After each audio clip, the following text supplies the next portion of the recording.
everyone, thank you all for coming today. Today we have a special roundtable with our Penn Charter students who came to talk about our recent election. My name is Brianna Reese and I'm the student director of the Arlen Specter Center. At this point, I will turn the table over to Lauren. Hi, I'm Lauren and I'm a senior at Penn Charter. Hi, I'm Tori and I'm a senior at Penn Charter. I'm Cole and I'm a sophomore at Penn Charter. I'm Anu and I'm a junior at Penn Charter. So the first question, Don't forget our PhilaU folks. I'm Ashley, and I am a sophomore at Philadelphia University. I'm Latia, and I'm a junior at Philadelphia University. And I'm Mona, and I'm a junior at Philadelphia University. So our first question is, when is the time you felt marginalized? Probably the first time I can remember feeling marginalized is I've gone to Penn Charter since kindergarten. So obviously as a little girl you can't really notice or like decipher when you're being discriminated against. You kind of just take it all as like a joke or like it's not that serious, you just don't think that deeply into it. But I remember when I was around like 5th or 6th grade and I got really passionate about writing and just poems and digging deep into short stories and stuff like that. And just due to like my school's traditional demographics, there are always more boys, specifically more white guys in the class than there were girls or girls of color. And I just remember like raising my hand and being hushed, like just raising my hand in class and being like, shh, put your hand down. And the first time that happened to me, usually I'm not easily discouraged, but just when you don't really have anyone else in the room to support you or like kind of say like, oh no, just say what you have to say, it was very difficult to like kind of get through that. But So I go. Well, as a white male and a predominantly as Torian said, the demographic is made up usually it's mostly white people and a largely male demographic. In many ways, I'm in the majority, but as someone who, Lauren and I co-head the Gender Equality Club at our school, and so I've been usually like made fun of for like standing up for like women's rights and stuff. I mean, in like usually in like day-to-day interactions with like other guys who are like my peers, so be like, oh, I'm like Gender Equality Club, and just like make jokes about it as in like, why are you doing this? And it just it throws me off in many ways for someone to question why I'm simply standing up or talking about an issue that's very common in our society and standing up for people. It baffles me. Where do you think that comes from? I've thought about it. I've never really come up with an answer. Like, why do they feel that it's something that is? I feel like it comes from like a narrative. Yeah. Like we both said, like it's predominantly a school of white guys, and I just feel like they all feel like they have to act a certain way or like meet up to a stereotype, even if they do care about like the rights of women or equal treatment. They just feel like they have to put on this kind of like masculine, like I don't care kind of. So it's unmanly to think that women are equal to men, or even to care about women's rights. Yeah, in many ways it seems that it comes across as that.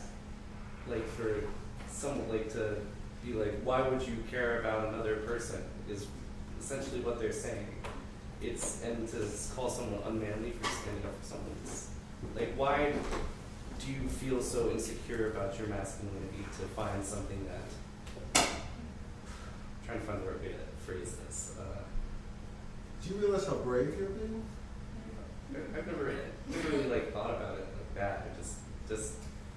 It just feels like a natural thing to do. You know? But can we meet this guy who wants to solve the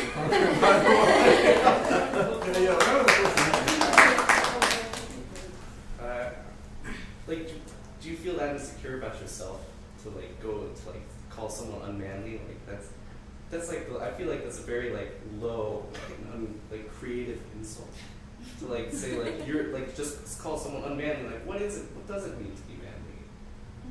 Like why? Wow.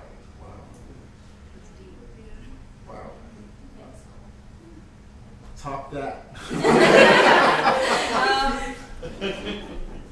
Well, like mentioned before, we go to a predominantly white school, and so like for me as like an Indian American, both my parents are immigrants from India. Like you don't really have like that sense of community. It's like sometimes like noticeable, like because there's only like 2 other South Asian kids at Penn Charter, so sometimes that's like in certain occasions, not like every day, but like certain occasions you'll feel like that sort of distance, like culturally between like your peers and stuff, because you don't have that same connection. I'm surprised it's so low as Yeah. far as demographics in your school. Do you ever feel that people have conceptions or misconceptions about you because of where you come from, or make judgments? Like, you know, like when you talk about like microaggressions and like the certain things that like people think are like fine, and then like it sort of just bothers you. Like I know like there's an ASA, so it's Asian Student Alliance, and then so like a lot of my friends, I was like, oh yeah, I have ASA today, and they're like, wait, India's not part of Asia though. And then so they're like, why are you part of ASA? And I'm just like, but have you seen a map? So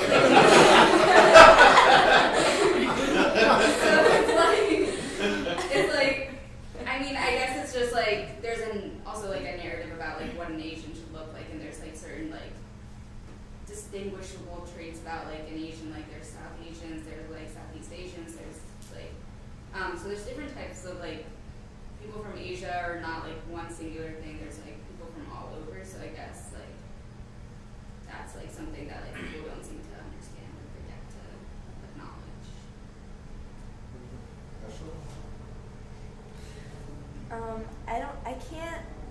I can't think of, I'm sure like I've been marginalized in my life, but I'm having a hard time thinking of like a very specific situation, you know? I mean, I probably have been pretty fortunate being white and growing up in like a white town. I'm from New Hampshire, as I said, so there's not a whole lot of diversity there, and there really isn't a lot of bad things that happen there. It's pretty like a quiet place, so I feel pretty fortunate. I don't know, I can't think of anything off So the top we're all of my moving to New Hampshire. head. There's snow though, so. So I transferred to Philadelphia University from a school called Sweetbriar in Virginia, and I started off, my major there was, I actually went to Kappa. I'm from Philadelphia. I went to Kappa, and I majored in theater. So when I went to college, of course, I was going to major in theater, and I majored in theater and psychology, thinking that I don't know, that I was just going to do something with that later on. And when I got there, I was very, very surprised that a lot of the students from the dance department, or a lot of the students just in general, talked to me like, oh, you're going to be a theater major? Like, and I was like, what do you mean? They're like, have you seen the cast? Like, the cast is the cast, and they are all white, and there's no way that you're going to be like on the stage. Like, you might get to do some behind the scene work, but there's no way you're going on the stage. And so during that, I still didn't think that was real. I'm like, okay, I don't think that that's real. But being there and being handed a broom and handed a nail gun, not even knowing how to use it, I started to realize that, okay, maybe they are right. Maybe this is like what's reality here. So. I just wanted to branch off what she said, because I'm an Asian Pacific Islander. I'm from the Northern Mariana Islands, which is about 3 hours by flight southeast of Japan. So a lot of times people don't consider me part of Asia or whatnot because I don't look like the Asian profile. It was funny because a couple years ago, I think it was my first year, second year of college, I had to do some research about like the demographics at Philadelphia University, and I was looking through the list and it said Pacific Islander 1, like one person. I took a picture and sent it to my dad. I'm like, that's funny, like I wonder who that is. So, and the thing is too is where I'm from, we're a U.S. territory, and we've been a U.S. territory for almost 100 years now, like 50 to 100 years, and I think it's kind of sad to an extent that a lot of people here in America aren't learning about U.S. history as a whole. It's only really what happens in America, not anything outside. And we were a very vital component in World War II, and you would think more people would So when I first moved here, everyone's like, where are you from? Where are you from? And I found myself lying all the time. Like, I'm from Hawaii, I'm from the Philippines, because like people know those places, which I think it's important that people know about the 5 other territories that make up the United States, you know. So I've stopped that habit, and also, you know, it's my job to inform people and educate people. I can't blame them. That's not part of the school system curriculum. So I started like telling people where I'm actually from, and like having to explain exactly where that is. So yeah. Yeah, it's like, yeah, you mentioned like having to educate people on like where you're from, and I can definitely kind of relate. Just culturally, like at my school, there's a difference between like when I choose to wear my hair natural versus like when white girl Sally chooses to straighten her hair. Like you have to do some explanation culturally if kids ask you about your hair.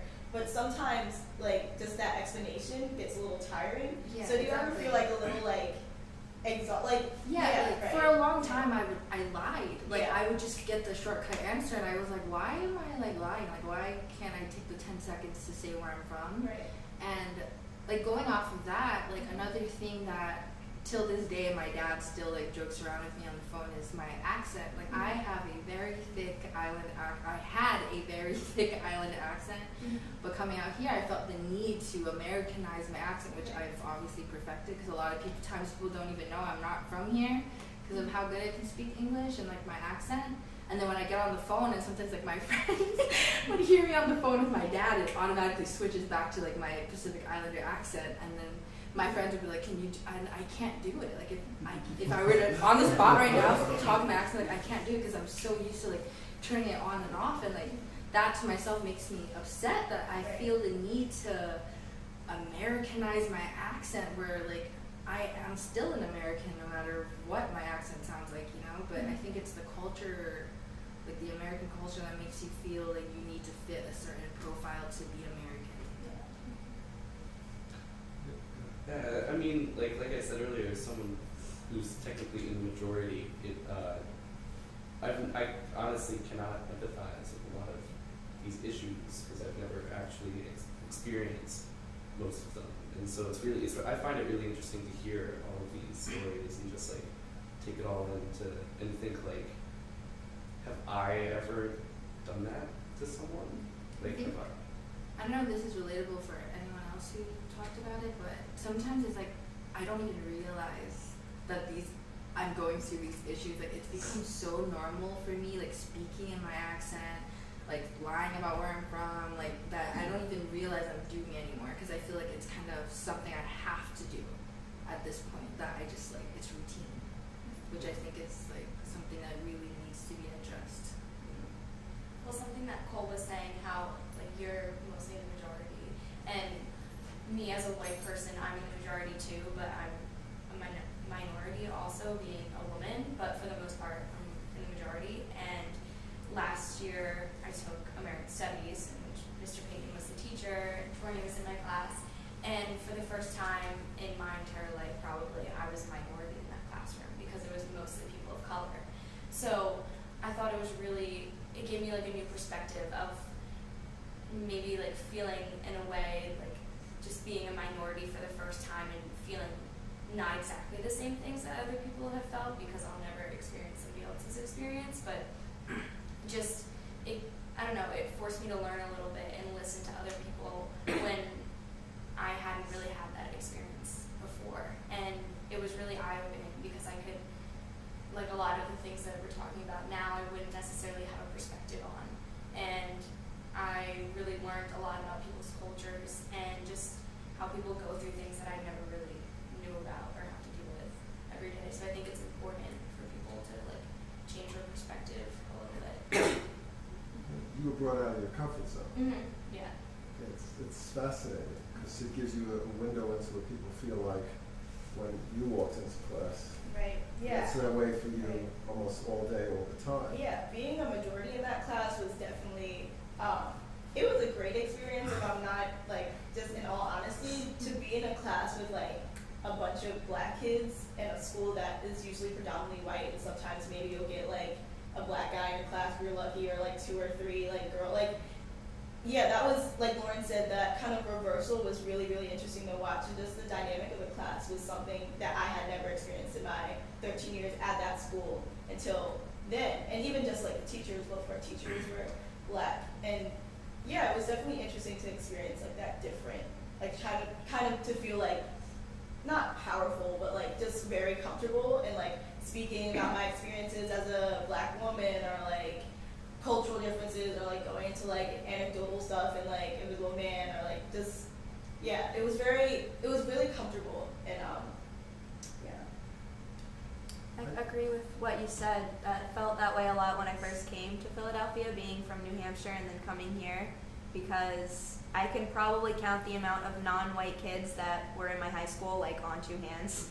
So like coming to school here was the first time ever in my life that I was ever in a situation where I was the only white person in any situation, whether it's like on a bus or in a classroom or in a restaurant or anything. And it was just, I don't know, it was just weird at first. Like, I don't mean that in a bad way, it's just getting used to. Like being in such a whitewashed place your entire life and then changing suddenly. Just my own personal experience. I don't celebrate Christmas. I'm Jewish. And all the United States has a 2-month party, which I'm not invited to, okay? And it is every show on TV, every store you look at, every window you look at, every commercial. And you're known in yourself, and what I really love is when people who know I don't celebrate will say very clearly, how was your Christmas? So I have to do what you do. I have to either go, it was great, don't worry about it, oh, I had a good time, or I go, I don't celebrate Christmas.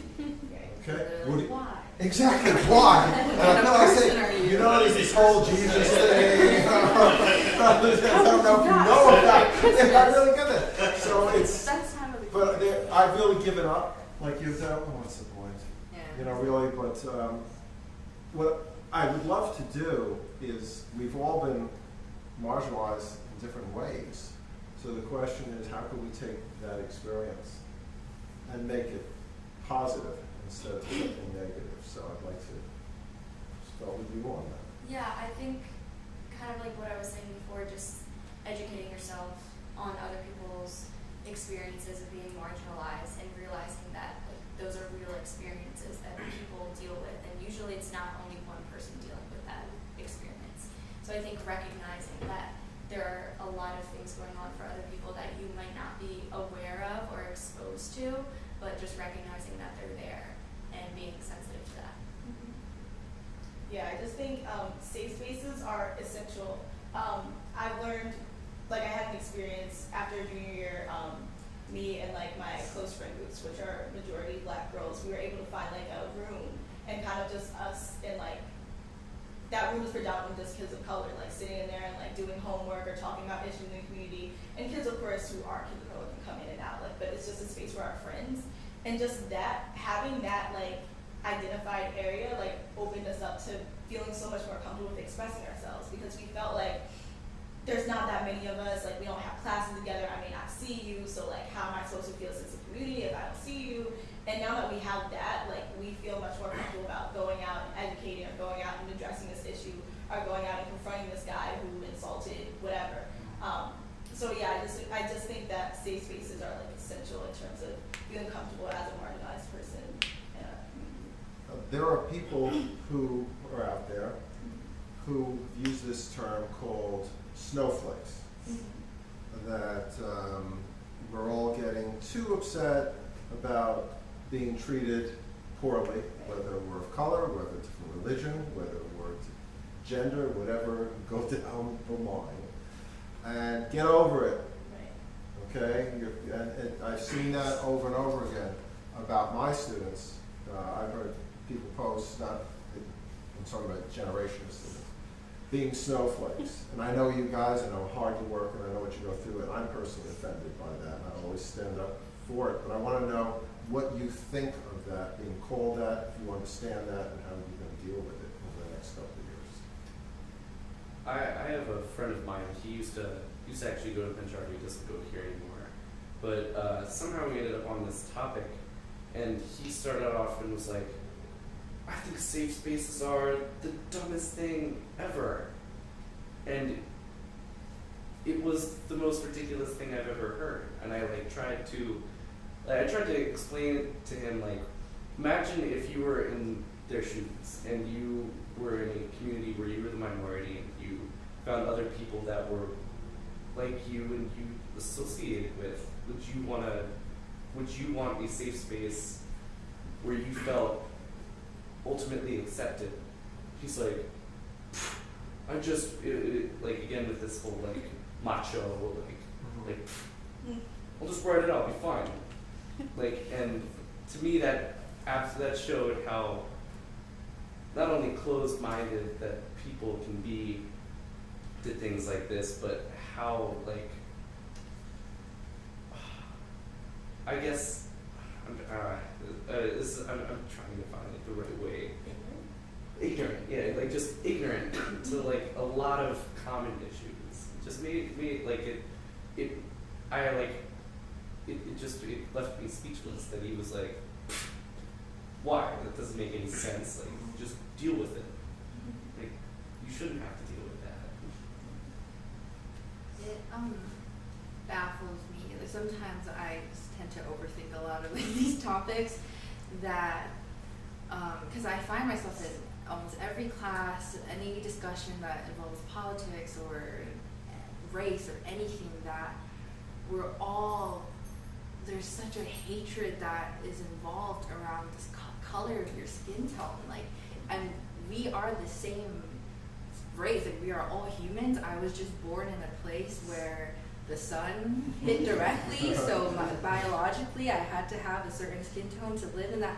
Like, that's literally it. Like, the difference is like, you know what I mean? So it kind of baffles me to this day that we find so much differences when it's really just the color of our skin tone, but it makes you no less or no more of a human being. Like, I really wish I could remember who said this quote, but it was a video I saw of like an interview, and the guy said how, you know, there is only one race in the world, and it's the human race.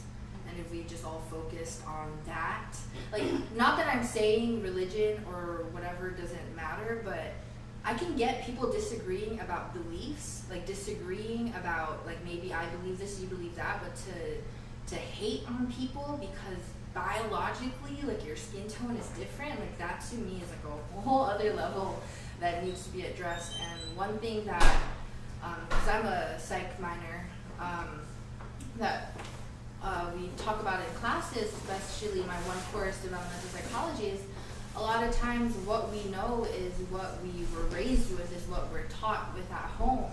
And although this may sound like a very simple fix to something that's a very, very huge issue, like, if we just started like with the home, with what's being taught, like teaching people to be kind to one another and teaching people that we are all people, and that, like, to eliminate color, that's just like my take on it. I don't think color should be a thing, because at the end of the day, we're all just humans born in different geographic areas, and because that simple biological fact, like, determines everything else, to me is just like the entire human race needs to reevaluate like how we go on from here. Yeah, to kind of go off of that idea, yeah, I completely agree with everything you just said, but in terms of my blackness and just who I am as a black, like, I love that, and I wouldn't, I feel like the main issue is that we focus so deeply on skin color, but it's also like, okay, like, I have dark skin, you have light skin. Let's talk about those differences instead of saying, like, I know what you mean by being like yeah. African American. It's about the culture, like that. Right. By me saying eliminating color, I don't mean like Yeah. eliminating your identity Right. and the culture you come from, Yeah. but the fact that it's like the literal The color color, of right. your Value. skin. Yeah. That Like you're the value so that we right. have. Like, if I I wish I was born in a place that didn't have direct sunlight, because apparently I'm deemed less because my color is darker than yours. Like, the fact that that's the case, like, Yeah. is what blows my mind. You bring up a great point, because we shouldn't ever have a melting pot. That was a ridiculous idea, because it all becomes just gray. Yeah. You know, but all the different vegetables inside we should celebrate them all as being equal. Mhm. See, you can bring your unique culture, I can bring my unique culture, and I can enjoy the parts of yours, you can enjoy the parts of mine.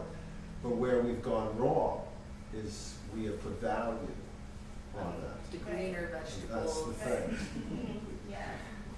Ask some questions of you?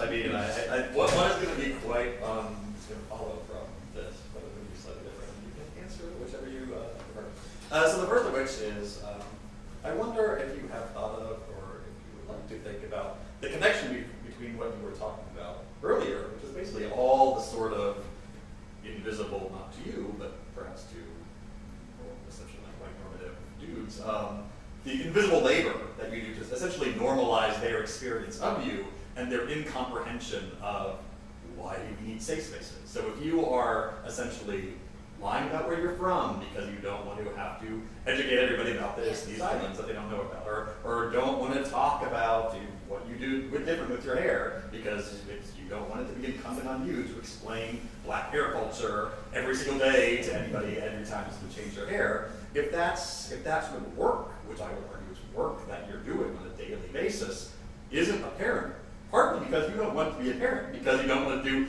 the additional work of then explaining the work, then I think that sort of sense of, well, why do you need a place where you don't have to do this? Because I think that's, to me, I think is sort of source, I would argue, the source of this, well, why do we need safe spaces, is because they don't see that work, largely because they don't have to, unless they go all the way. And it's more work than you explain it. So I'm curious if any of you can sort of tie together or thought about the connections between those two lines that you really interestingly brought up.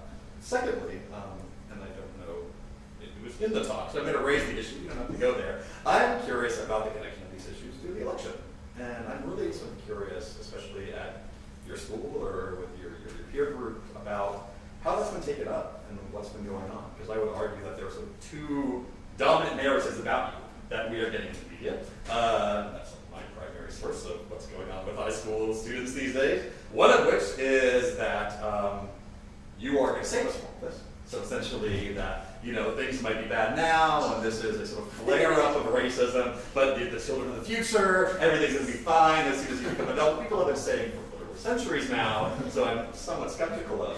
So either one, that you are experiencing these issues, or B, that you are sort of embodying them even more. So then these are sort of the stories about the various racist graffiti in the area, swastikas have been drawn on doors, the sort of students turning their backwards, chanting Trump at Latino teams.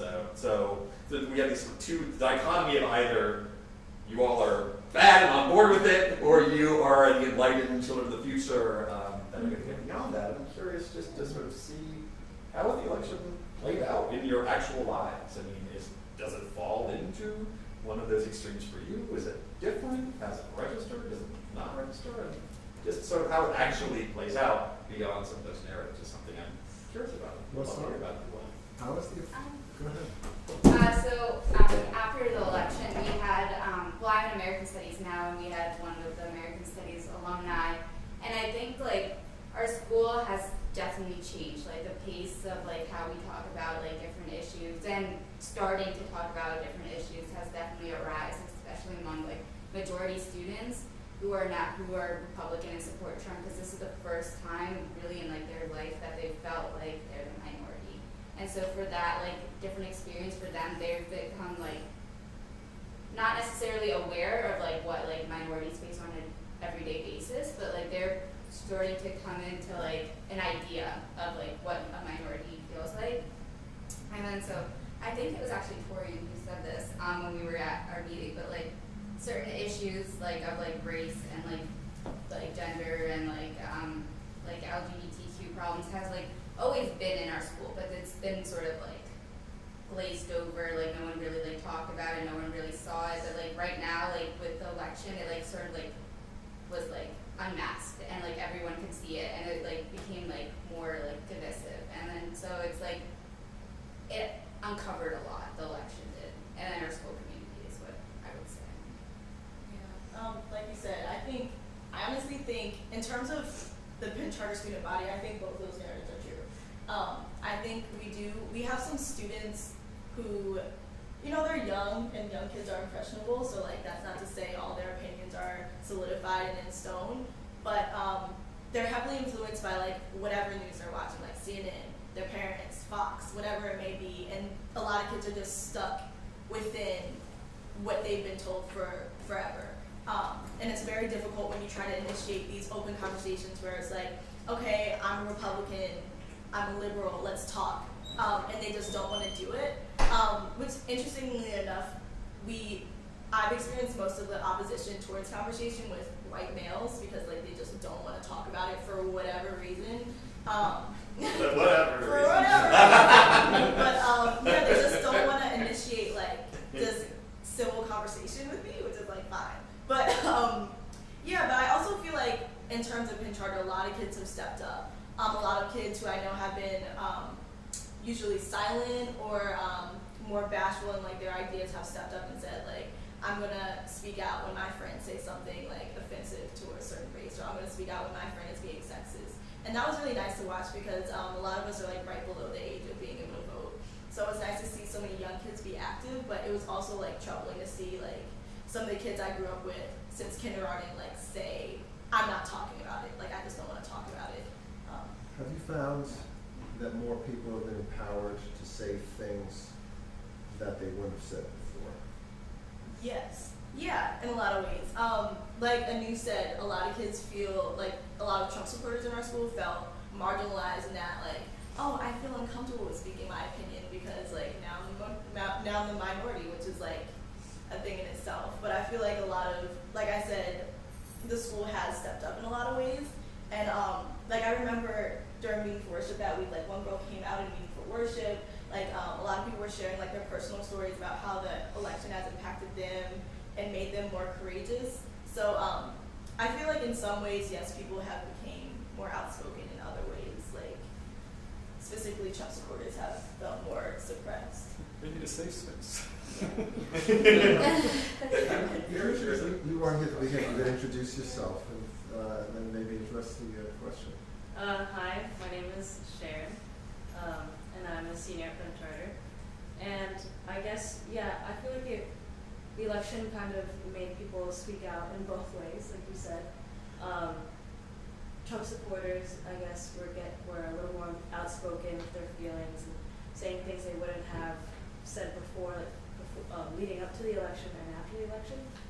And,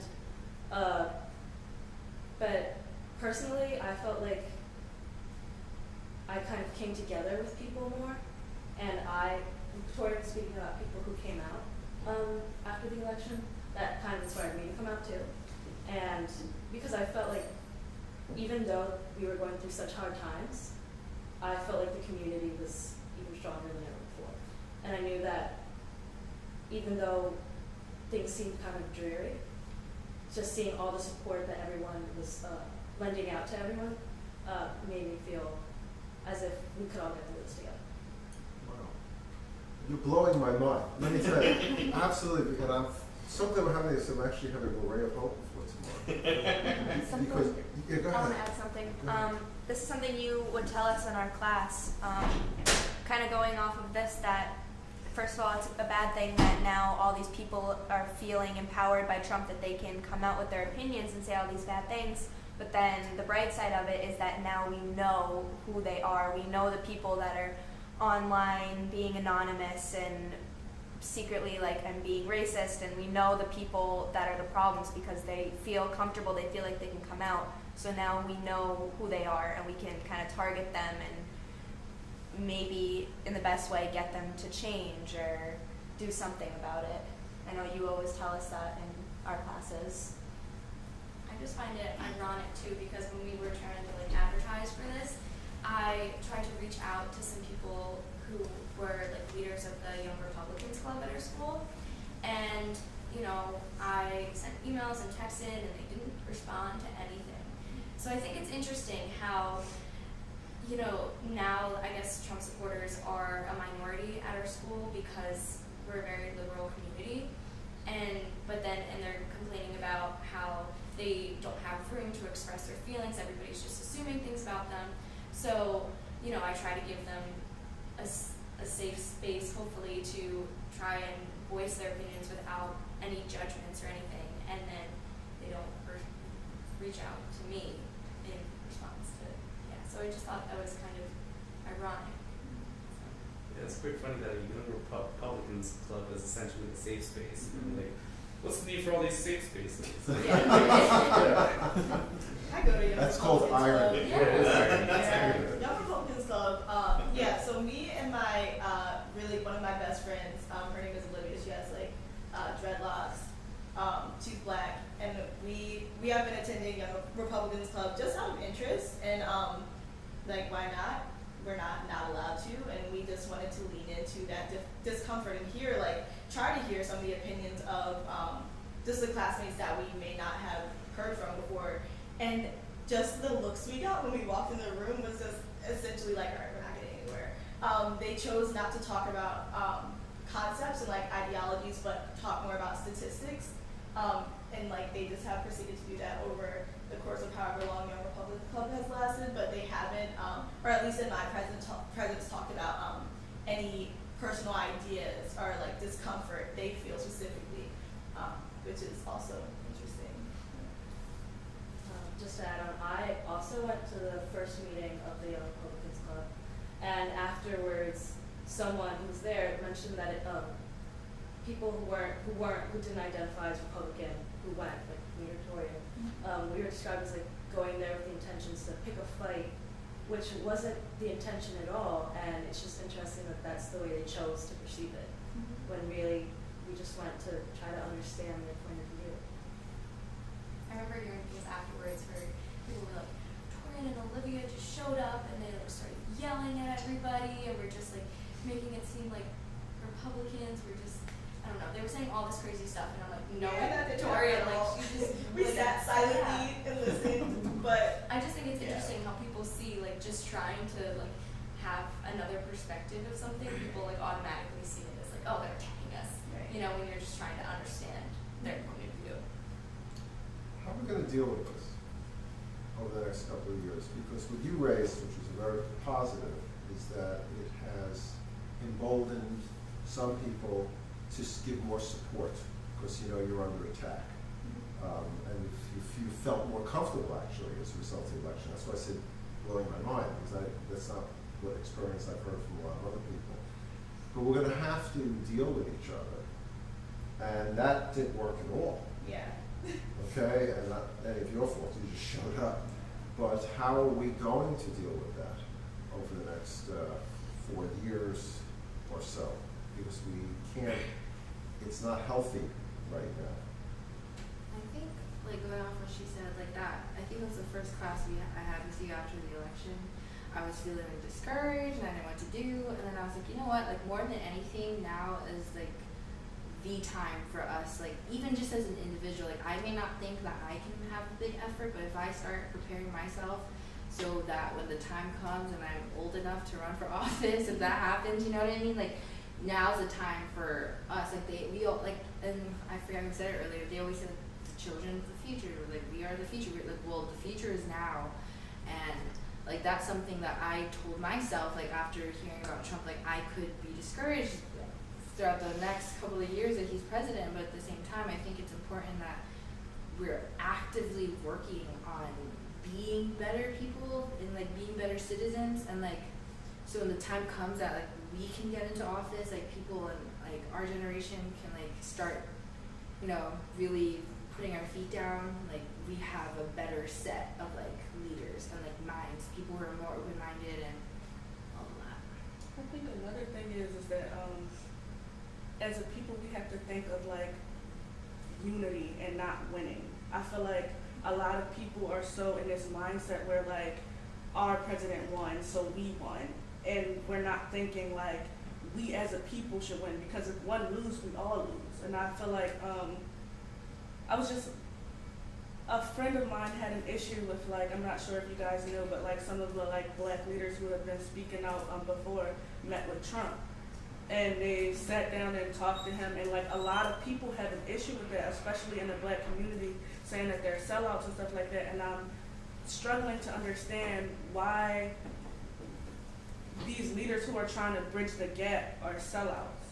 And I feel like it's because we're thinking that we lost, or we have to isolate ourselves now, rather than thinking that like we're one people and we have to like all win in order for this country to be great. And I feel like that's a really big issue, is that like we're not thinking about everyone, we're just thinking about our side, or we won or we lost.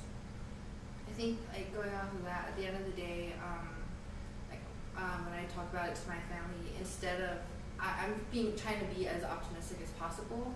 Like, I do not agree with maybe everything about Trump, but at the same time, you know, he is one person, and like I said, if we can create that unity, because there is that, like, anytime I say anything optimistic about the year, like, you know, I still feel like we could still have a good couple of years. Like, I still believe in the leaders who, like, I just recently saw the video of Senator Warren, Elizabeth Warren, interviewing the next possible candidate for the Secretary of Education. You know, and I am, and you know, I am very pro Senator Warren. She a lot of times represents like the U.S. territories, and she really doesn't have to, because I don't think it's anything in her field. But she always brings us up every now and then, and so like I believe in the leaders like that, the leaders who we trust have our interests in their hearts. So, but she's right. Like, at the end of the day, he's going to be the president, and we can like linger here and be all upset about it for the next couple of years, or we can actively do what we can to make sure that America, you know, improves. We're actually running out of time, believe it or not, so you want to ask one final question? We covered most of my questions actually through this conversation. Anyone like to make just final statements on what we bring out of this? I think that like it's really, really important for us to, each and every one of us, to always like self-reflect. I remember like at the beginning of this conversation, you were saying to yourself, like hearing everyone else's point of view, I had to think like, did I do something like this? And I think that like that is a very, very important like self-reflection to have, because when you start self-reflecting like that, you become a better person, and you start then thinking like, okay, I've done that in the past, now let me change this behavior, and let me somehow see if I can spread that like type of mindset to other people around me. To build off of something you said about like that, there's this feeling of unity in bringing, like, to me, like the day after the election, there was right in the morning we had Philadelphia Gay Men's Chorus come in, and some of them actually began to cry on stage and they delivered this message, and to me it felt like initially like it was the death of progress. Like I felt like we were just starting to get like a hold in this country of like leading towards a more progressive society, and to see that like to me had become the symbol of hate had won. It had overcome what was this hopefulness of like we're gonna get somewhere where maybe everyone can feel accepted and everyone can at some point be represented, and it felt like that had lost. But like moving on from that, it has definitely like that idea of like we are the future, like we can really make a difference. Like progress isn't dead. There can still always be progress. Like it's just maybe if taking a step back, that could be the case. Maybe not. Maybe for some reason Trump ends up being this hyper progressive. That's the best case scenario. But it probably not. But it's not the end. It's not the end of America. There's still going to be the next 4 years, and the next 8 years, and the next 16 years. There's still enough time for change. I'd like just to build on that, because I thought that was what you said was beautiful. In all battles that are worthwhile fighting, there's going to be setbacks. And maybe we became a little too complacent. We had an African American president. Gay rights were moving throughout the country quicker than we even could dream. Women were getting positions, moving ahead. The Latino community was growing in power. All these things were happening, and maybe we sat back a little bit. And that's why you guys have made me feel so good, because instead you've been energized. And that's what I think everyone has said here, to move forward to the bigger battles ahead, which have to be won. Because even though we were doing well, we have a lot of work to do, as we know now. And maybe that work can be done, with you guys as leaders. So if you have one final comment. Yeah, I just want to say thank you for everyone for coming and having this conversation. I think this conversation in itself is progress, and I think to just continue having conversations like this and figuring out the people